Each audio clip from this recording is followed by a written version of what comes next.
ค่ะเริ่มต้นนะคะเราก็จะพัน slip knot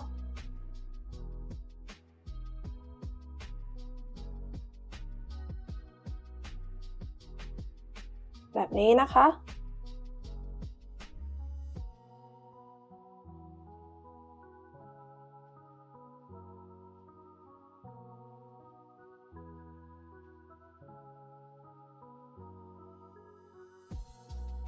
ต่อไปแถวที่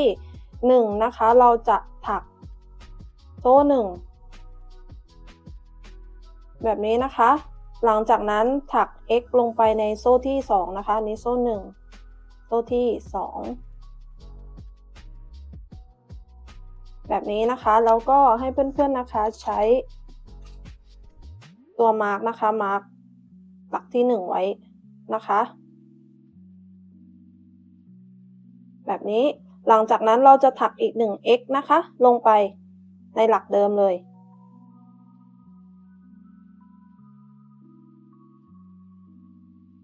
นี่นะคะหลังจากนั้นนะคะเราก็จะถัก x ไปอีกนะคะลงในทุกๆหลัก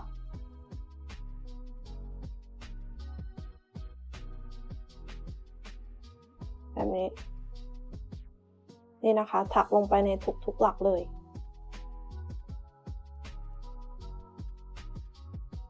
แบบนี้นะคะถักจนถึงนี่นะคะหลักเกือบสุดท้ายนะคะแล้วเดี๋ยวเรากลับมาเจอกันอีกทีนึงในหลักสุดท้ายตรงนี้นะคะ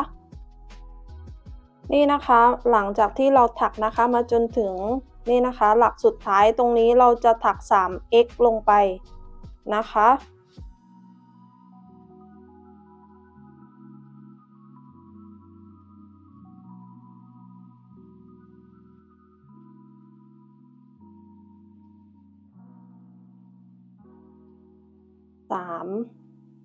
นี่นะคะเราก็จะได้ 3x ลงในหลักเดียวกันแบบนี้ต่อไปเราก็จะถัก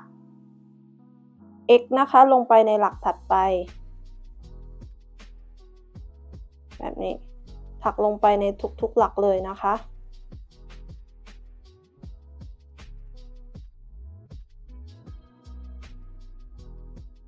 นี่นะคะแล้วเดี๋ยวเรากลับมาเจอกันอีกทีนึงนะคะ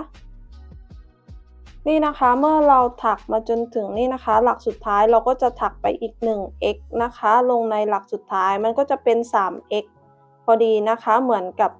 ตัวฝั่งนี้นะคะตัวหัวตรงนี้จะต้องมี 3x ตัวท้ายตรงนี้ก็จะต้องมี 3x เหมือนกันนะคะต่อไปให้เพื่อนๆนะคะมาร์กหลักสุดท้ายไว้นะคะเพราะว่าถ้าไม่มาร์กนี่อาจจะลืมนะคะแล้วก็กันความผิดพลาดนะคะให้มาร์กหลักสุดท้ายทุกครั้งเลยนะคะนี่หลังจากนั้นเราก็จะถักซีเลื่อนห่วง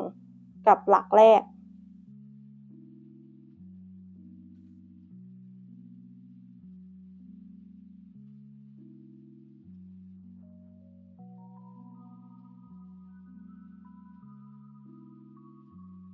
แบบนี้นะคะเห็นไหมคะถ้าเราไม่มาร์กอะตัว C ตัวเลื่อนห่วงตัวนี้มันก็จะคล้ายๆหลักเหมือนกันนะคะเราก็ควรที่จะมาร์กเพราะว่าถ้าไม่มาร์กเนี่ยเราก็จะถักลงไปในนี้ด้วยหลักมันก็จะเกินนะคะต่อไปแถวที่2นะคะเราก็จะถักโซ่1หลังจากนั้นเราก็จะถัก x ลงไปในหลักเดิมนะคะ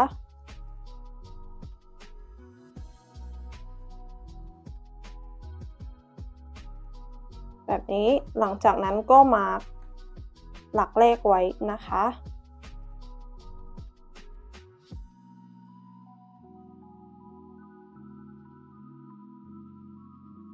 หลังจากนั้นเราก็จะถัก x นะคะวนรอบชิ้นงานเลยนะคะนี่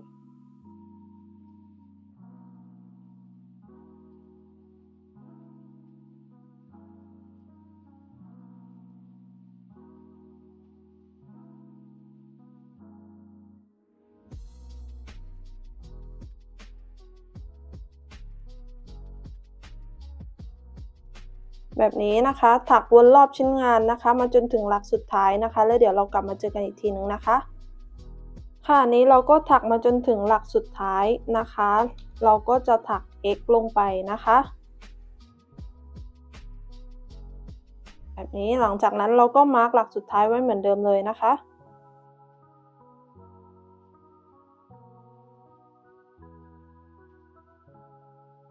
หลังจากนั้นเราก็จะถักซีเลื่อนห่วงกับหลักแรกนะคะ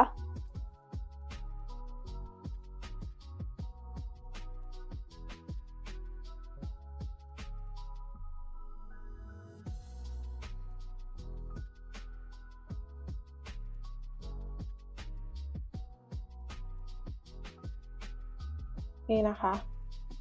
เสร็จแล้วก็จะออกมาประมาณนี้เลยนะคะต่อไปแถวถัดไปนะคะเราก็จะถักเหมือนเดิมเลยนะคะถักโซ่1หลังจากนั้นถัก x ลงไปในหลักเดิมนะคะแล้วก็มาร์กหลักแรกไว้เหมือนเดิมเลยนะคะแบบนี้หลังจากนั้นเราก็จะถัก x วนรอบชิ้นงาน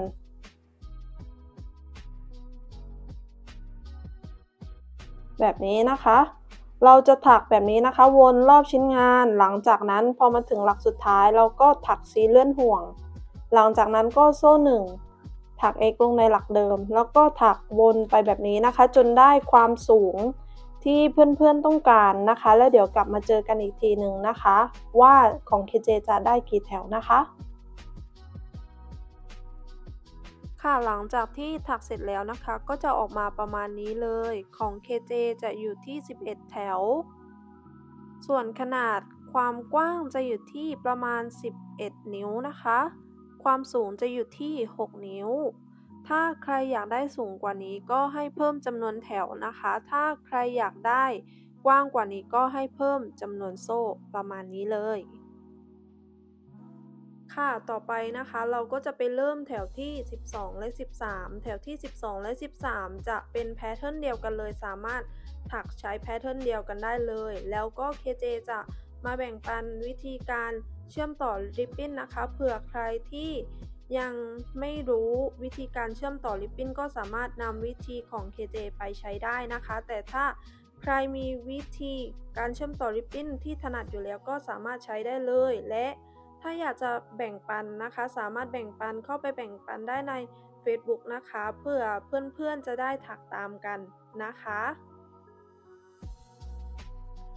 ค่ะต่อไปแถวที่12นะคะเราจะถักโซ่1นะคะหลังจากนั้นเราจะถัก x ลงไปในหลักเดิมเลยส่วนวิธีการเชื่อมต่อ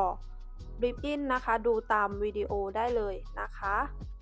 มือใหม่อย่าลืมมาร์กตรงหลักแรกไว้นะคะหลักแรกกับหลักสุดท้ายนะคะวิธีการต่อริบบิ้นก็สามารถดูได้ตามวิดีโอเลยนะคะ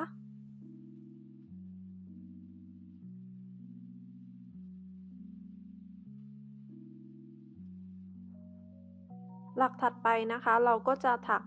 x อีก1หลักนะคะแล้วก็อันนี้ดูวิธีการต่อริบบิ้นไปด้วยเลยนะคะ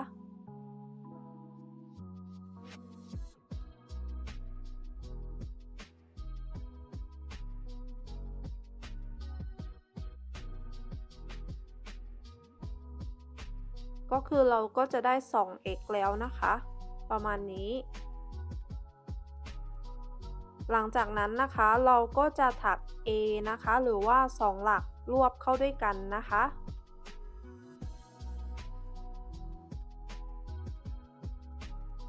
นี่นะคะตอนที่เราถักนะคะให้เราถักนะคะแล้วก็เก็บปลายไหมด้านหลังไปด้วยนะคะแบบนี้นี่คือวิธีการต่อริบบิ้นนะคะนี่เราก็จะเกี่ยวไหม2หลักแบบนี้เราก็จะได้3เส้นบนเข็มแบบนี้นะคะแล้วก็ลอดผ่านหมดเลยนี่นะคะแถวที่12ต่อไปเราก็จะถัก 2x นะคะลงใน2หลักถัดไปค่ะ x ที่1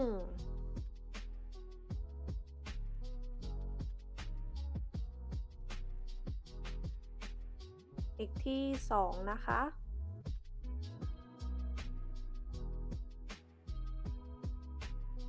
จากนั้นให้เราถัก A นะคะหรือว่า2หลักรวบเข้าด้วยกันนะคะ1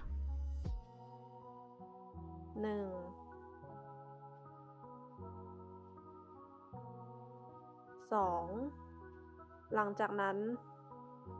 ลอดผ่านหมดเลยนะคะแบบนี้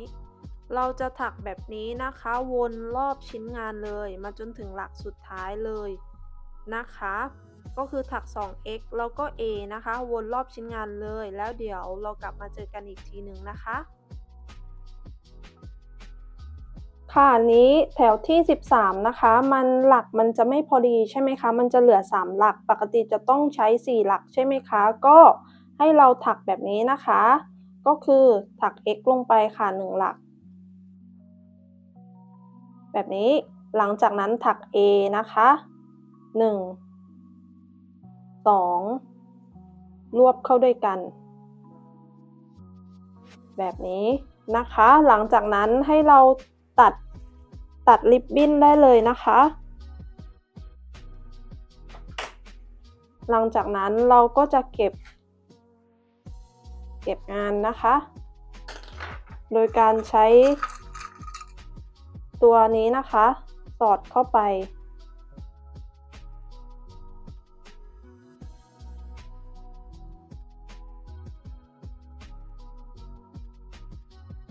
แบบนี้แล้วก็สอดเข้าไปอีกฝั่งหนึ่ง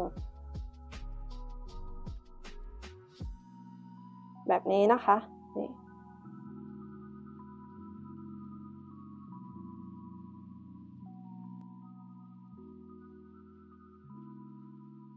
หลังจากนั้นก็เก็บให้เรียบร้อยนะคะแล้วเดี๋ยวเรากลับมาเจอกันอีกทีนึงนะคะค่ะหลังจากนั้นนะคะเราก็จะมาถักตัวสายกันนะคะเริ่มต้นนะคะให้เราแบ่งกึ่งกลางแบบนี้นะคะนี่แบ่งให้ได้กึ่งกลางแบบนี้หลังจากนั้นนะคะเราก็จะแทงเข้าไปตรงนี้เกี่ยวไหมขึ้นมาแบบนี้นะคะล็อกหลังจากนั้นถัก 1F ลงไปในหลักเดิม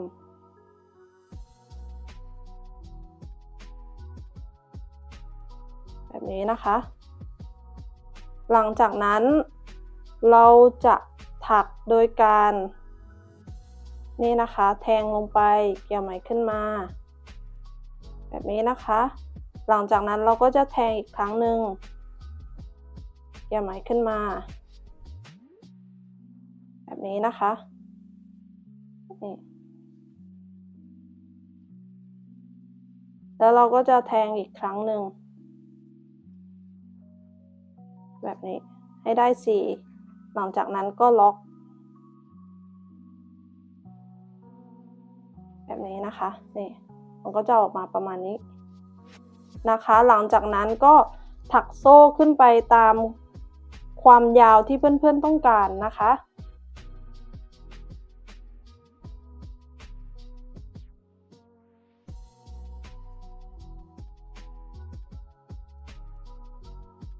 นี่นะคะของ KJ นะคะจะได้ทั้งหมด37โซ่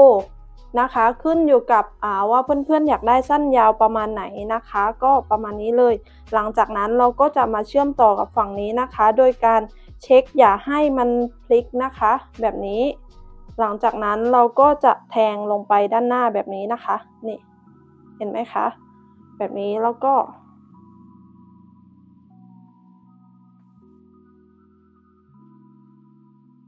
แบบนี้นะคะหลังจากนั้นเราก็ถักเหมือนอีกฝั่งหนึ่งนะคะก็คือ1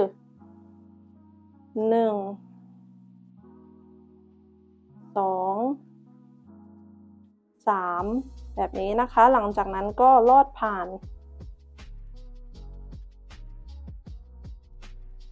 นี่นะคะก็จะออกมาประมาณนี้นะคะจากนั้นเราก็จะถักซีเลื่อนห่วงตลอดมาเลยนะคะ ก็คือจะถัก C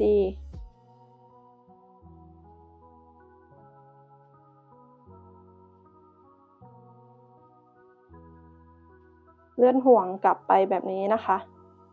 นี่แทงกลับไป